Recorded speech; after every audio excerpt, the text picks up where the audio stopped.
Olá a todos, estou gravando esse vídeo aqui para a gente poder continuar falando um pouco sobre hidrografia, tá?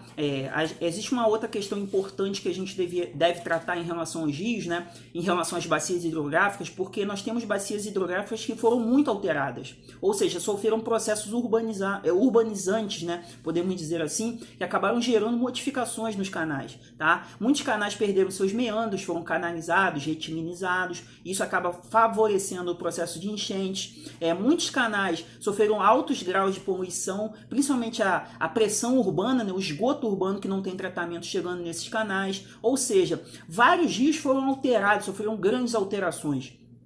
E muitos locais acabam sofrendo com desabastecimento. Tá? Existe uma questão também muito importante, que muitas nascentes dos rios elas foram desmatadas, ou seja, o abastecimento natural daquele local ali foi alterado. Tá? Ou seja, se a nascente foi alterada, ou seja, ela começa a secar, a vazão do canal principal também vai sofrer alterações, porque ele é alimentado a partir daquela nascente. Tá? Vários rios vêm sofrendo diminuição da sua vazão por causa do mau uso. Tá? E por isso que existe essa questão da gestão dos recursos hídricos.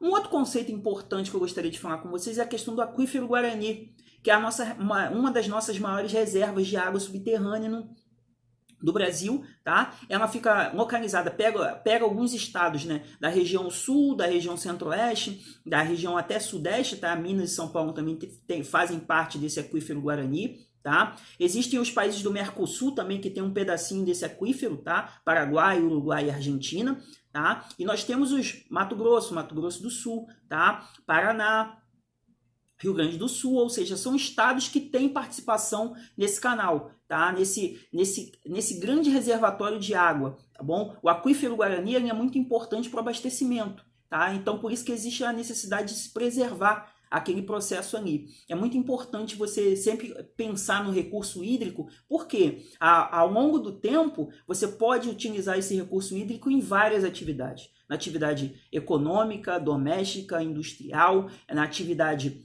para manutenção mesmo daquele sistema ambiental, ou seja, a água é fundamental em várias tarefas. Tá?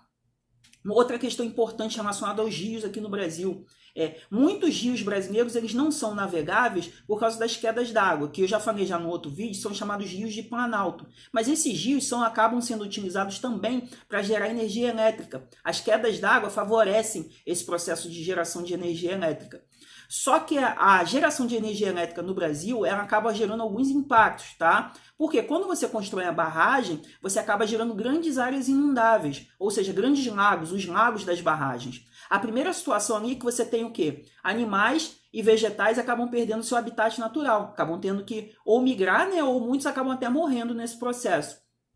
E nós temos as pessoas, tá? Existe um impacto social ali também. Muita gente que morava próximo àqueles rios, as populações ribeirinhas, acabam tendo que se retirar. Por isso que surgiu aqui no Brasil o chamado Movimento dos Atingidos por Barragem, chamado MAB. Tá? Esse movimento ele luta pela não construção de barragens, para pagamento de indenizações,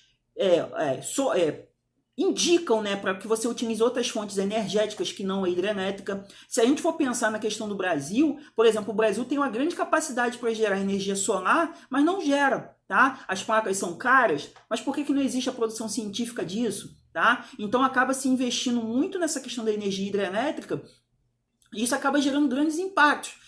Pensem no seguinte, quando a gente passa por uma grande seca, ou seja, períodos que não chovem, a energia elétrica acaba ficando muito mais cara. Ela fica mais cara por quê? A vazão dos canais diminui, assim a energia elétrica para ser gerada existe um custo maior, então acaba sendo repassado para quem? Para todos nós que somos os consumidores dessa energia elétrica. Então sempre pensem na questão da água, a água dos rios, a água potável, a água que vai ser utilizada para o nosso consumo da seguinte forma.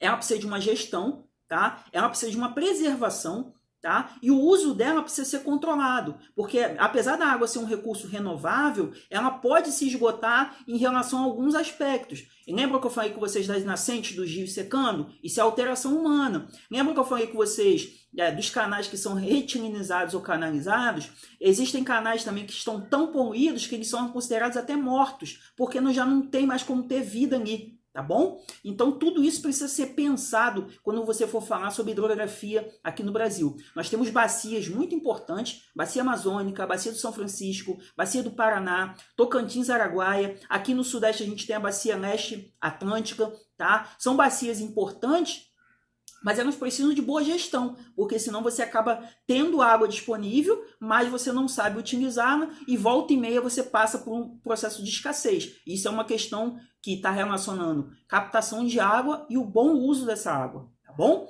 Fiquem com Deus, até a próxima. Vou gravar outros vídeos aqui para a gente continuar falando sobre o meio ambiente também, tá? Até a próxima, estamos juntos.